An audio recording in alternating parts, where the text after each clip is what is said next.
सोचो, अगर आप जो देख रहे हो, जो महसूस कर रहे हो, जो यादें आपके दिमाग में है, वो सब गलत हो।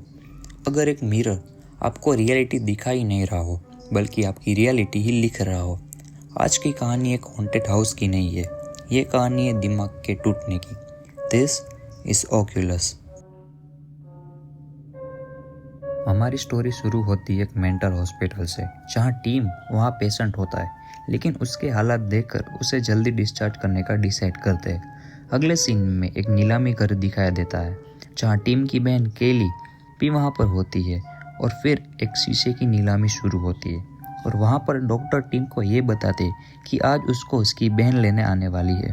और वहाँ दूसरी ओर शीशे की बोली $17,000 तक लगती है। और उसके बाद केली टीम को लेने हॉस्पिटल आ जाती है, और फिर दोनों किसी रेस्टोरेंट में जाते हैं, जहाँ केली कुछ कहती है जो सुनकर टीम शॉक हो जाता है और कहती है कि कुछ ही दिन बाकी है वादा निभाने के लिए और उसे मारने के लिए। मूवी का अगला सीन दिखाया जाता है 11 साल पहले का, जहाँ टीम और केली का चाइल्डहुड दिखाया जाता है। उनकी चाइल्डहुड बिल्कुल नॉर्मल थी, जब तक एक मिरर उनके घर में नहीं आया। ये मिरर उनके फादर ने एक ऑक्शन से खरीदा था, बस डेकोरेशन के लिए, और यही उनकी सबसे बड़ी गलती थी। अगला सीन फिर से 11 साल पहले का होता है, जहाँ टीम की मॉम अपना 10 साल पहले का घाव चेक कर रही होती है, और वो दिखाने के लिए वो एलन के पास जाती है। लेकिन एलन अपने हिसाब से ही चेक करता है, और उस सब के बाद वो जूस लेने के लिए जाता है और किसी चीज़ से टकरा जाता है। लेकिन उससे सामने कोई दिखता है जो कि सामने था ही नहीं, और खुद को देखने के लिए शीशे वाले रूम में जाता है। और यहाँ प्रेजेंट में काइली की नींद उड़ जाती है, और वो भी खुद को ताड़ने के लिए शीशे के सामने खड़ी हो जाती है, और अचानक से उसके बाप ने उस पर अटैक कर दिया। लेकिन ये सब सपना था। लेकिन अगले दिन पता नहीं क्यों काइली शीशे से बात कर रही थी, जैसे तुम्हें भूख लगी है, मतलब सच में। केली ये मिरर घर ले आती है, लेकिन वहाँ पर कैमरास और लैपटॉप रखे हुए थे। ये देखकर टीम भी थोड़ी देर कंफ्यूज हो जाता है, और एक्सपेरिमेंट शुरू करने से पहले केली अपने प्रिकॉशंस बताती है, और ये एक्सपेरिमेंट से साबित करना चाहती है कि कैसे ये शीशा 45 लोगों की मौत का कारण है। और फिर एक एक करके फोटोज बताती है कि जहाँ भी ये शीशा गया था उसकी हमेशा चाह मुझ जाती है। फिर दोनों बैठ के बात कर रहे थे, जहाँ पता चलता है कि ये एलन संग की बुट्टा है, और उसी की वजह से उसने अपनी बीवी को मार दिया था। और केली को लगता है कि ये सब एलन की गलती नहीं, पर उस शीशे की वजह से हुआ था। तब टीम केली को ये शीशा तोड़ने को बोलता है, और टेबल उठा के जाता है, और थोड़ी देर बाद वो टेबल नीचे रख देता है, जहाँ केली बताती है कि कैसे ये शीशा अपने आप को प्रोटेक्ट करता है, और जो भी उसे तोड़ने की कोशिश करता है ये उसे भी मार देता है। अगला सीन फिर से 11 साल पहले का दिखाया जाता है, जहाँ एलन का संकीपना दिखता है, जहाँ वो अपना नाखून पूरा उखाड़ देता है, और फिर नीचे एक बुक गिरी हुई देखता है, और समझ जाता है कि ये टीम और केली ने ही किया है। फिर उनको बुलाकर लेक्चर देता है, और उनके मुंह पर दरवाज़ा बंद कर देता है। अगले सीन में एलन अपने पास रखी हुई एक गन दिखाता है। उसे लगता है कि घर में कोई है, लेकिन उस गन को देखकर उसकी बीवी को अनकंफर्टेबल फील होता है। लेकिन जब बात खत्म होती तब एलन पीछे से उसको बंद दिमागी कहता है, और ये सुन के उसको अजीब लगता है। रात में मरी को उसके कुत्ते मैसन के भौंकने की आवाज़ आती है, और वो जब उसे बंद कराने चाहती है तब मैसन उसको काट लेता है। जब एलन दरवाज़ा खोलता है तो मरी उसे मैसन के बारे में बताती है, और वो घर में ज़्यादा ध्यान नहीं देता।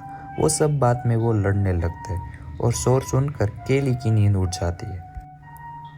अगले दिन मैसन फिर से मरी को परेशान कर रहा होता है, लेकिन इस बार मरी उसको एलन की ऑफिस में लॉक कर देती है, और जब एलन आता है तो उसको मैसन के बारे में कुछ करने को कहती है, जिस पर वो मैसन की नसबंदी कराने को कहता है।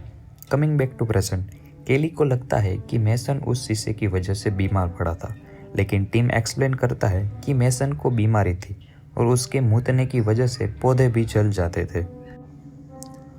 और फिर संकी बुड्ढे के बारे में बात होती है कि वो ऑफिस में दूसरी औरत के साथ रंग रलियां मनाता था, जो कि केली ने भी देखा था, लेकिन वो ये बात मानती नहीं है, और एलन को एकदम साफ सुथरा बताती है। और ये सब सुनकर टीम इस एक्सपेरिमेंट में केली का साथ देना नहीं चाहता था, और वो उस कुत्ते को भी आज़ाद कर देता है।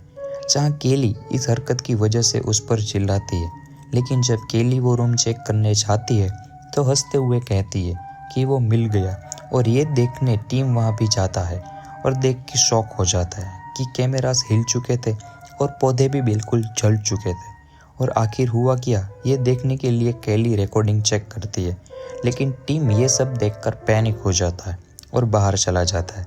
लेकिन जैसे केली उसके पास जाती है, वो फिर से पता नहीं कैसे पर रूम में वापस पहुंच जाता है। और ये सब चीज़ें देखकर टीम को कुछ समझ नहीं आ रहा था। यहाँ हम फिर से पास्ट में जाते हैं, जहाँ केली अपनी मॉम को देखती है और वो अजीब तरीके से शीशे को घूरे जा रही थी और वो खुद को शीशे में देखे ही जा रही थी। रात को डिनर के टाइम मरी केली को उस ऑफिस वाली औरत के बारे में पूछती है, लेकिन उसे उस बारे में पता नहीं कह के मना कर देती है। लेकिन टीम कहता है कि उसे पता है और वो सब सुनकर दोनों को ऊपर खेलने के लिए भेज देती है। और वो ऑफिस में जाती है, जहाँ वो गुस्से में सब कुछ फेंक देती है। लेकिन वो जब शीशे की ओर कुछ चीज़ फेंकती है तो एक अजीब सा एहसास मरी को फील होता है और वो अपना रिफ्लेक्शन शीशे में देखती है, जो कि बहुत अजीब तरीके से उसे घूर रहा था। और वो अपना कट दिखाती है और फिर से मरी की तरफ देखती है, जहाँ मरी की चिल्लाने की आवाज़ से दोनों बच्चे नीचे आ जाता है। और टीम जब अपनी मॉम को चेक करने के लिए थोड़ा नज़दीक जाता है तो मरी उसका गला पकड़ लेती है, लेकिन दोनों वहाँ से भाग निकलते। मरी भी पीछे पीछे होती है। उतने में एलन आ जाता है और ऊपर मरी के पास जाता है, लेकिन मरी उस पर भी टूट पड़ती है। लेकिन जैसे तैसे एलन कंट्रोल करके उसका गला घोंट देता है और बच्चों को कहता है कि उसकी मॉम थोड़ी बीमार है और वो लोग अंदर ही रहे। थोड़े दिनों बाद उन दोनों को समझाता है कि ऊपर वाले रूम में कोई नहीं जाएगा और अपनी मॉम को वहाँ कोई परेशान नहीं करेगा और दोनों यहाँ ऑफिस में ही खेल सकते हैं। यहाँ पर केली टीम को बल्ब लगाते हुए देखती है और अचानक से पास्ट में चली जाती है और दूसरे ही पल अपने डैड को ऊपर की तरफ जाते हुए देखती है। लेकिन फिर से वो होश में आती है तो टीम गायब होता है और वो बल्ब बदलने के लिए जाती है और वो शुरू हो जाता है और अपना सेब लेकर चलने लगती है।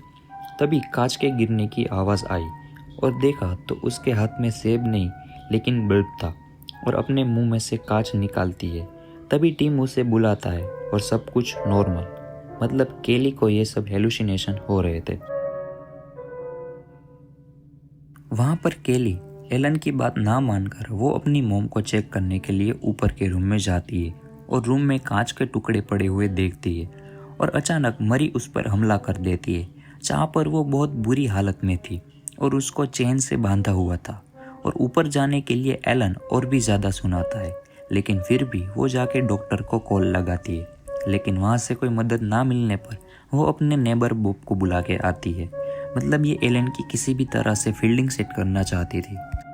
यहाँ 11 साल पुराना टीम आज की केली को देख सकता है, मतलब पास्ट और प्रेजेंट सब कुछ एक हो गए हैं। और टीम अपने डेड को चेक करने के लिए ऑफिस में जाता है, लेकिन वो अंधेरे में बैठा हुआ था और टीम उस चीज़ को देखकर डर जाता है और अपने रूम में चला जाता है, जहाँ छोटे टीम को बड़ा टीम देख रहा होता है। यहाँ केली को डिश के टुकड़े मिलते हैं जो कि कैमरे में नहीं दिख रहे थे, मतलब ये बस एक वहम है। अचानक से उसको पीछे से मरी दिखती है और टुकड़ा गड़े में घुसेड़ देती है, लेकिन वो मरी नहीं, काइली का फियोंसे होता है। और थोड़ी देर केली को लगता है कि ये सब एक वहम हो सकता है, लेकिन ये सब चीज़ें कैमरे में साफ साफ दिख रही थी। अब वीडियो थोड़ी इंटेंस और कंफ्यूजिंग हो सकती है, जहाँ पास्ट में जो हो रहा है वहीं एग्जैक्ट चीज़ प्रेजेंट में भी हो रही होती है। केली और टीम अंदर आते हैं, जहाँ वो अपने आप को शीशे के पास खड़े हुए देखते हैं और फिर एक फिगर दिखता है जो कि एलन होता है, जिससे बचते हुए टीम और केली और छुपते हैं। फिर दोनों वहाँ से भाग जाने का डिसाइड करते हैं और बाहर निकलते ही मरी केली के पीछे पड़ जाती है, लेकिन केली जैसे तैसे खिड़की से कूद के बाहर निकल जाती है, लेकिन टीम को बचाने के लिए फिर से अंदर जाती है, जहाँ बड़ी केली को अपने फियोंसे का भूत दिखता है। जैसे ही केली टीम को देखती है, अचानक से मरी उस पर अटैक कर देती है, लेकिन पीछे से एलन मरी पर गोली चला देता है और मरी की वहाँ पर ही मौत हो जाती है। केली और टीम शीशे को तोड़ने की कोशिश करते हैं, लेकिन शीशा टूटता ही नहीं है। उतने में एलन आ जाता है और केली पर बंदूक टांग देता है, लेकिन टीम ने एलन के हाथ से गन गिरा दी और एलन केली का गला पकड़ लेता है। लेकिन पीछे से टीम एलन पर गन एम करता है और एलन अपना हाथ ट्रिगर पर रखकर खुद पर ही गोली चला देता है और एलन की भी वहाँ मौत हो जाती है और उतने में सारे घोस्ट आ जाते हैं। यहाँ टीम ये सब याद करके परेशान हो जाता है और फिर एंकर को गिराने का याद आता है और वो एंकर गिरा देता है। लेकिन वहाँ पर खड़ी हुई होती है केली।